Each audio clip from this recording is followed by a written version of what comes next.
दोस्तों नमस्कार। आखिरकार चीन और वहां के सबसे बड़े सरकारी मीडिया ने इस बात को कबूल कर लिया है कि उसका $1 ट्रिलियन का एक और मार्केट डूबना शुरू हो चुका है। और बात यहाँ सिर्फ $1 ट्रिलियन की नहीं है और ना ही वहाँ की गिरती जीडीपी की है। बात तो ये है कि जो $1 ट्रिलियन का मार्केट है, इसमें चीन के सबसे ज्यादा लोग काम करते हैं। जी हाँ, ये सबसे ज्यादा रोजगार देने वाला मार्केट है। कम से कम 1 करोड़ लोग इससे डायरेक्ट और इनडायरेक्ट तौर पर जुड़े हुए हैं। और बताया जा रहा है कि आने वाले कुछ ही हफ्तों में चीन के इस मार्केट से कम 3 से लेकर 5 मिलियन यानी करीब 30 से 50 लाख लोगों की नौकरियां जाएगी। अब ये चीन का कौन सा सेक्टर है? तो ये है चीन की steel industry. South China Morgan post, जो चीन की कम्युनिस्ट पार्टी से जुड़ा न्यूज नेटवर्क माना जाता है, और इसने लिखा है, China steel industry risk falling of A Cliff and over capacity concern point two end of an era. मतलब कि चीन के अंदर स्टील इंडस्ट्री में जो ओवर कैपेसिटी हो गई है, उसकी वजह से चीन की पूरी स्टील इंडस्ट्री गिरना शुरू हो चुकी है। यानी चीन का यह मार्केट, जिसे विश्व का सबसे बड़ा स्टील मार्केट कहा जाता है, उसमें भयंकर गिरावट शुरू हो चुकी है।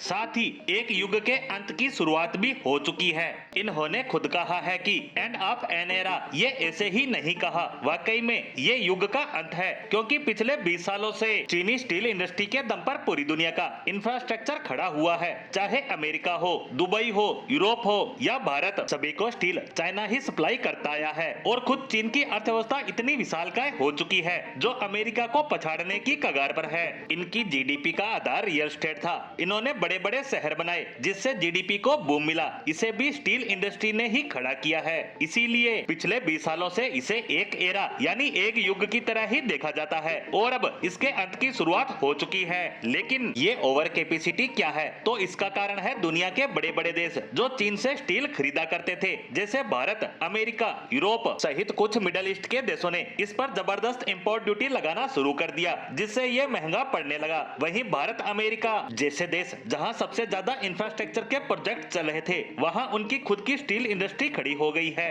अभी तो कुछ भी नहीं हुआ, ये तो शुरुआत भर है। आने वाले समय में चीन से डिमांड बिल्कुल खत्म हो जाएगी। अमेरिका ने तो ऐलान भी कर दिया है कि चीन के साथ वह इकोनॉमिक युद्ध लड़ेगा, जिसकी शुरुआत होगी स्टील से। लेकिन असली काम तो हुआ है पिछले 2 सालों में। चीन का रियल एस्टेट मार्केट बुरी तरह से तबाह हुआ है। यहाँ तक कि चीन और पूरे विश्व की सबसे बड़ी रियल एस्टेट कंपनी बर्बाद हो चुकी है। उसकी टॉप 5 की ज्यादातर कंपनियां दिवालिया हो चुकी है। तो इसका भी भयंकर नुकसान स्टील मार्केट को हुआ है। लेकिन ये इसे बचाने के लिए लगातार प्रोडक्शन किए जा रहे थे, जिसका स्टॉक भी हद से ज्यादा बढ़ चुका है, और इसे ही ओवर कैपेसिटी कहा जा रहा है, जिसके कारण चीनी मार्केट गिरना शुरू हो चुका है। और इसका असर होगा वहां की आम जनता पर। कुछ ही हफ्तों में 50 लाख लोगों की नौकरियां जाने का खतरा पैदा हो गया है। और ये सब होता है तो चीन की जीडीपी को बहुत बड़ा नुकसान होगा और चीन में भयंकर तबाही देखने को नजर आएगी। इसी के साथ चीन के स्टील मार्केट से जुड़ी हमारी आज की पोस्ट को यहीं विराम देते हैं। धन्यवाद।